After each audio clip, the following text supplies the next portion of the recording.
राजीव दीक्षित समेत दुनिया के कई श्रेष्ठ विचारकों ने तथाकथित लोकतंत्र की असलियत समाज को बतलाई है। इस्कॉन के संस्थापक श्रील प्रभुपाद जी तो इसे डेमोक्रेसी नहीं बल्कि डेमोक्रेसी बोलते थे। प्रथम एवं द्वितीय विश्व युद्ध के बाद धन बल एवं मानव बल की घोर तंगी के चलते बिना सैन्य बल के भी गुलाम देशों में चल रहे स्वतंत्रता संग्राम आंदोलनों को थामने के लिए तथा मौकाप्रस्त सत्ता लोलुप नेताओं के माध्यम से अप्रत्यक्ष शासन करने के लिए अंग्रेजों द्वारा तथाकथित लोकतांत्रिक एवं संवैधानिक प्रणाली इन देशों में लागू की गई, जिसकी सफलता के लिए जनरेशन गैप से अत्यंत ग्रसित लगभग 85% चाटुकारों को भारत की प्रथम संसद में अंग्रेजों द्वारा पहले से ही भर दिया गया था, जिन्होंने बाकी बचे 15% देश प्रेमियों को कुछ करने ही नहीं दिया और आज भी नहीं करने दे रहे।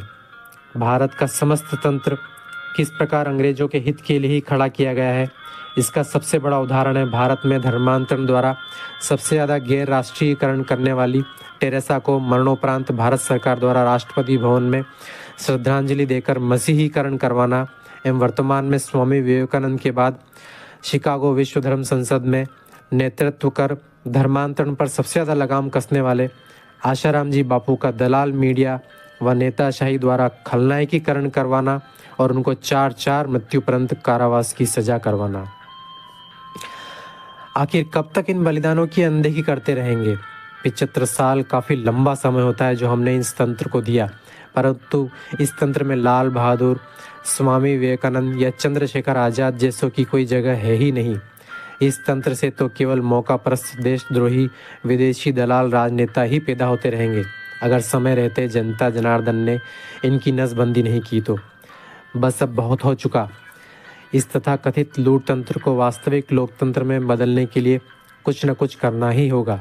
कैसे, आइए समझते हैं। यहाँ इस मंच द्वारा कुछ बिंदु सुझाए गए हैं। पहला, सर्वप्रथम इसके लिए हमें अपने वोट को ही हथियार बनाना होगा और अपने मतदान प्रतिशत को 100% करना होगा, क्योंकि वोट न देने का पूरा फायदा देशद्रोहियों को मिलता है। तत्पश्चात जब तक लूट तंत्र को वास्तविक लोकतंत्र में बदलने की कार्यवाही शुरू न हो, तब तक सभी भारतवासियों को वोटिंग करते समय ज़्यादा से ज़्यादा नोटा का बटन ही दबाना होगा। यह नोटा का बटन ही हमारी बात को राजनीतिक दलों तक पहुंचाएगा। दूसरा, वर्तमान में भारतीय शासन में जनता का कोई भी वास्तविक प्रतिनिधि नहीं है। राष्ट्रपति, जो कि एक शक्तिहीन नाम मात्र का पद है, उसे ब्रिटिश प्रतिनिधित्व से हटाकर आम जनता का प्रतिनिधि बनाया जाए। गैर राजनीतिक समाज सेवकों, धर्मगुरुओं, भूतपूर्व सेना अधिकारियों की एक समिति बनाई जाए जो ऐसे ही किसी गैर राजनीतिक राष्ट्र समर्पित व्यक्ति को 5 साल के लिए राष्ट्रपति के तौर पर मनोनीत करे।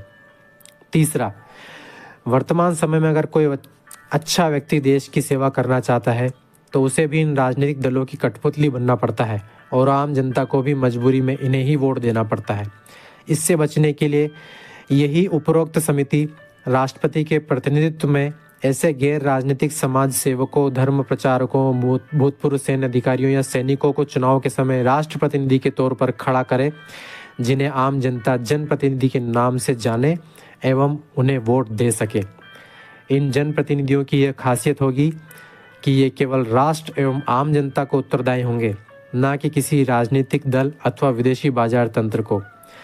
इनका सबसे पहला कर्तव्य होगा भारत में स्थिर सुशासन को सहायक होना एवं सत्ता के दबाव में राजनीतिक दलों की मनमानी पर लगाम कसना एवं अंततः वास्तविक राष्ट्र निर्माण की शुरुआत करना।